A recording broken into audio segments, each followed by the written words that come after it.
বুলগেরিয়ার সেই বিখ্যাত কায়ালেকা পার্কে। তো এখানে একটি পুরনো একটা পোর্ট্রেস আছে কেল্লা আর কি। তো আমরা এখন সেটা দেখবো। তো সকাল সকাল আসছিলাম, তাই আমরা কফি খেয়ে হালকা নাস্তা করে নিলাম।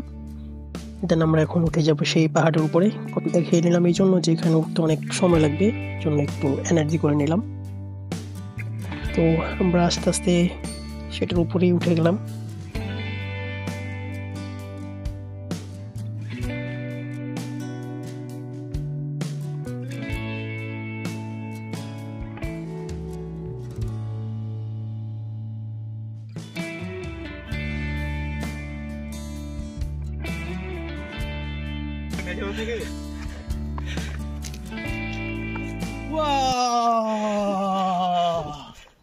সেই না শামীম ভাই, সেই লাগতেছে।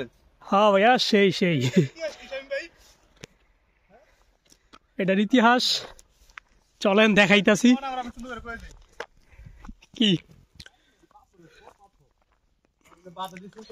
অবশেষে আমরা এসে পৌঁছাইলাম সেই পুরনো শহর, যেটা বাইজেন্টাইন সাম্রাজ্যের একটা কেল্লা ছিল, পোর্ট্রেস। এটা এখন ধ্বংসপ্রাপ্ত, এখানে তেমন কিছুই নেই। আমি জানি না, আমি কিছু উপরে হাঁটতেছি, বাট এটা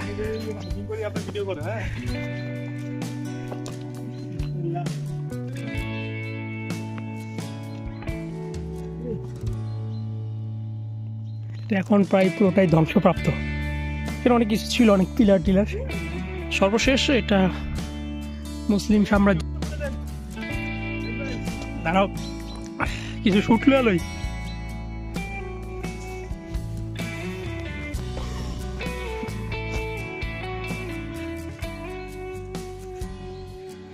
তো এটাই হচ্ছে সেটার মেইন এন্ট্রিজ। এখন প্রায় ধ্বংসপ্রাপ্ত, তেমন কিছু এখানে আসলে অবশিষ্ট নাই। এটা অনেক পুরনো, প্রায় 1000 বছর আগের একটা কেল্লা ছিল। এটা হচ্ছে সেই কেল্লা যেটা আর্তুরুল গাজী জয় করেছিল বাইজেন্টাইনদের থেকে। আজকে এখন এখানে কিছু অবশিষ্ট নেই, শুধু আমরাই আছি। ঠিক আছে, আজকে আমরা 4র্থবারের মতো আমরা এটা জয় করলাম, বাঙালিরা এসে এখানে। আমার সাথে আছে জাহাঙ্গীর ভাই, আমার ফ্রেন্ড আলমগীর, আর আমরা 3 জন আবার এই বাইজেন্টাইনদের কেল্লাটা জয় করে নিলাম। ঠিক আছে, এখন থেকে এটা এখন আমাদের মানে দখলে আছে। ঠিক আছে, হ্যাঁ। তো আমরা এটার এখন রিকনস্ট্রাকশন করবো। তো আমাদের কিছু কনস্ট্রাকশন ওয়ার্কার লাগবে। ঠিক আছে, বাংলাদেশ থেকে যারা বুলগেরিয়াতে কনস্ট্রাকশন বিষয়ে আসতে চান আমাদের সাথে যোগাযোগ করবেন। ঠিক আছে, আমরা দেখেন আপনি এই কাজগুলো পারবেন কিনা। এই পিলারগুলোকে আবার নতুন করে বসাইতে হবে। এগুলো কিন্তু পাথর কাইটা বানানো হয়েছে। ঠিক আছে, এটা কিন্তু সম্পূর্ণ পাথরের, সিমেন্টের কিছু নাই। সেগুলো কিন্তু বানানোর এক্সপিরিয়েন্স থাকতে হবে। ঠিক আছে, তো এরকম কাজ জানার লোক থাকলে অবশ্যই আমার সাথে যোগাযোগ করবেন। পোর্টের ঠিক এই জায়গাটা থেকে দেখেন ভিউটা কত জোস। আসলে মোবাইলে অত ভালো বোঝা যেতেছে না, আপনি যখন খালি চোখে দেখলে আসলে জিনিসটা খুব ভালো লাগতো, অনেক জোস। ওটা দূরে আরেকটা এরিয়া, ওখানে আসলে কি আমি জানি না, ওটা দেখতে সুন্দর লাগতেছে। আমি প্রথম যে ভিডিওটা করছিলাম ঠিক ওখানে পোর্টের, ওটা হচ্ছে প্রথম অংশ। ওখান থেকে ঠিক এদিকে আসলে এটা হচ্ছে পোর্টের দ্বিতীয় অংশ। তো তারা মেবি যখন সোনাটা নিয়ে আসে তখন এই দিক দিয়ে উঠতো, ওখানে কিছু সিঁড়ি দেখা যেত নিচের থেকে। বাট আমরা উঠার সময় এই দিক দিয়ে উঠছিলাম, এখান দিয়ে। এখন বর্তমানে মানে টুরিস্ট যারা আসে উঠার জন্য এখান দিয়ে সিঁড়ি আছে, নিচের থেকে আর কি রাউন্ডে উঠতে হয়। তো আমরা এখন পিছনের অংশে আছি এটাতে। তো আসলে এখন তেমন কিছুই নাই, পুরো এলাকাটাই এখন নীরব। আর এখন শীতকালে আসলে টুরিস্ট থাকে না এখানে। তো টুরিস্টদের জন্য আসলে কিছু ম্যাপ ট্যাপ দিয়ে রাখছে এখানে। এই যে ম্যাপের ভিতরে কিছু লেখা থাকে আর কি, হাবিজাবি বকচক্কর এই আর কি। তো ওই যে পোর্ট আসলে ঘুরে শেষ, তেমন কিছুই না, সব কিছুই ধ্বংস। আমি অনেক আশা নিয়েছিলাম যে এখানে আমি হয়তো ভালো কিছু দেখতে পাবো, খটর থাকবে, বাট ওরকম কিছুই নেই। এটাকে তারা বর্তমানে বুলগেরিয়া বলে স্তরগোজিয়া পোর্ট। ঠিক আছে, জাস্ট এই যে দেখতেছেন যে সিম্পল জিনিসটা, বাট এটা কিন্তু আজকে না, প্রায় 1000 বছর আগে এগুলো তৈরি করা হয়েছে চুনাপাথর দিয়ে। সো জিনিসগুলো দেখতে আসলে খুবই একটু ইন্টারেস্টিং ফিল লাগেই। সো এখানে টুরিস্টদের জন্য কিছু ইনফরমেশন সেন্টার আছে। মানুষজন আসলে এখন নাই, ওভাবে টুরিস্টের কোনো কিছুই এখানে নাই, সব কিছুই আসলে ধ্বংসপ্রাপ্ত। একজন লোক দেখা যাইতেছে বুলগেরিয়ার সম্ভবত, সে কেন এখানে আসছে আমি জানি না, তাকে জিজ্ঞাসা করতে যাবো না, চেতে যাবো আবার। এরা আবার চেতা যায়, রিল্যাক্স থাকতে ভালোবাসে, একা একা আসবে, কোথাও চুপচাপ বসে থাকবে এরকম।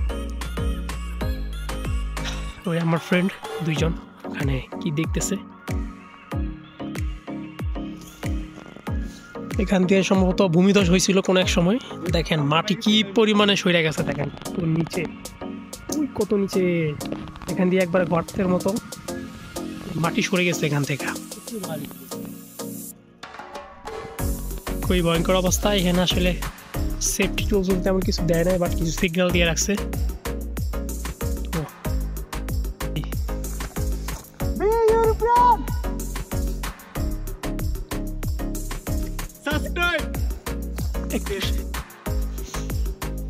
এই দেন শামিম ভাইয়ের পিনিকে আমরা এই জঙ্গলে চিপা চাপাইতে ওটা লাগতেছে।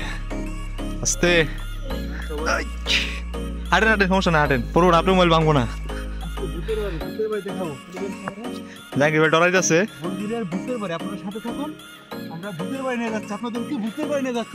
জাহাঙ্গীর ভাই যুদ্ধে ডরাই যাচ্ছে।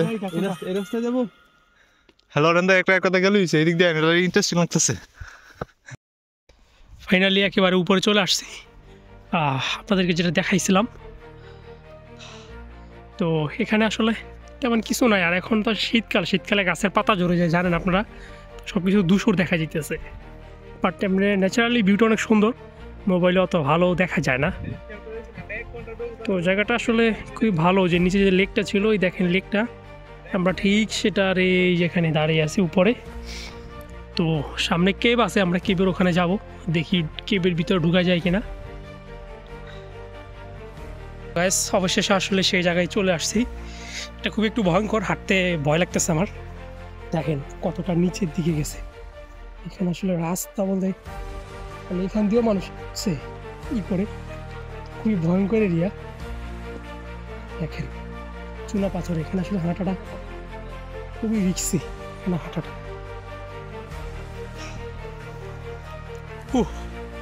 অনেকদিন পর পাহাড় উঠলাম। আসলে পাহাড় উঠতে অনেক এনার্জি লুজ হয়, বাট এখন ওয়েদার ঠান্ডা, আকাশে মেঘলা, তো এই জন্য আসলে ওই মানে ঘামাইতেছি না আর কি, অলরেডি আমার গরম লাগতেছে।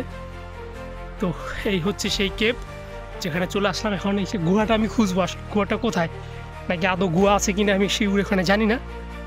তো আমাদের ম্যাপে দেখাইছি এখানে গুহা আছে। আর যে পাথর উপর যে হাঁটতেছি এগুলো মূলত চুনা পাথর। চুনা পাথর একবারে সাদা থাকে, এখন তো বৃষ্টি নেই এই জন্য দেখা যাইতেছে না, ওগুলা সাদা পাথর একবারে। আর নিচে যেটা দেখতেছেন এটা হচ্ছে থিয়েটার আর কি একটা, আর ওই সেই লেকটা। আর আমি এখানে উপরেই আছি। আর দূরে ওই যে দেখতেছেন একটা লাল, সেটা হচ্ছে এখানকার টেনিস কোর্ট, টেনিস খেলা হয় ওখানে। তো এই আর কি, আসলে অনেকগুলো পাহাড়, ছোটো ছোটো পাহাড় দেখা যেতেছে, বাট আসলে এগুলো সব পাহাড় না, এগুলো আসলে ছোটো ছোটো আর কি, টিলার মতো। তো আমাদের আসলে প্লেবেন শহরে তেমন আহামরি কোনো দর্শনীয় স্থান বলি বা যাই বলি, তেমন আহামরি কিছু নাই এখানে। তো আর থাকার মধ্যে খালি এই ইয়াটাই আছে, কায়ালাকা পার্ক, পাশাপাশি এখানে মানুষ হাইকিং করতে আসে এই ছোটো ছোটো টিলার উপরেই। তো আমি শুনছি, বাট আমি কখনো আসি নাই, আমি প্রথম এখানে আসলাম আর কি। দেখেন কত নিচে, কোনো নিচে দেখা যাচ্ছে না, বাট এটার ভিতরে হচ্ছে গুহাটা। আপনি এখান থেকে দড়ি দিয়ে যদি আপনি ঝুলেন তাহলে গুহার ভিতরে ঢুকতে পারবেন।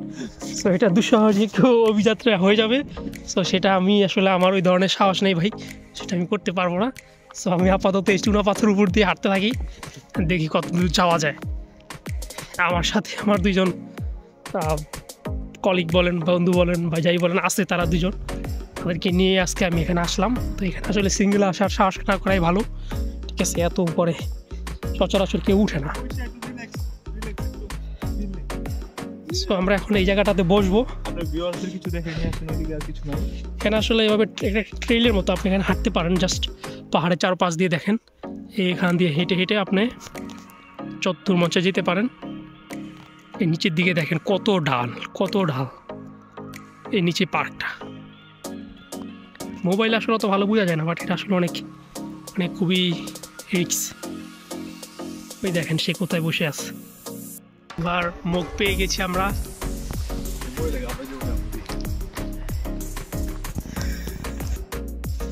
তখন আমরা মিস্টেকলি উপরে চলে গেছিলাম, উপরের অংশে গিয়ে আমরা ছবি টবি তুলছিলাম, বাট রাস্তা চিনি না, আমরা তো নতুন আসছি এখানে। তো গুহায় যাওয়ার রাস্তা হচ্ছে এইটাই, এখান থেকে গুহাটা আপনি স্পষ্ট দেখা যায়। এর ভিতর কী আছে আমি জানি না, বাট এখানে মানুষ কিউরিয়াস নিয়ে আসে, ছবি তুলেই করে।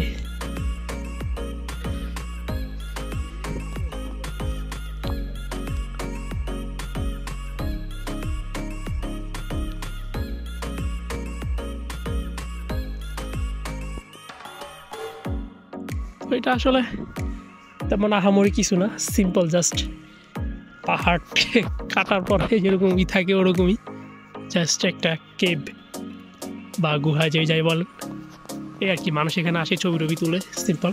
তো আজকের মতো এখানেই শেষ করলাম, ঠিক আছে। নেক্সট হয়তো কোনো একটা আবার ভিডিও বানাবো। আমি আসলে এই ধরনের ব্লগিং বা এই টাইপের ভিডিও আমার বানানো হয় না, জাস্ট আসি টুকটাক ভিডিও, ইনফরমেটিভ ভিডিও বানাই। বাট আজকে আসলাম এখানে একটু ঘুরতে, তো ভাবলাম একটা ভিডিও বানাইনি, সেই হিসেবে বানাইলাম। তো সব ভালো থাকবেন, চ্যানেলটা অবশ্যই সাবস্ক্রাইব করবেন। ভিডিও পর্যন্তই, আসসালামু আলাইকুম।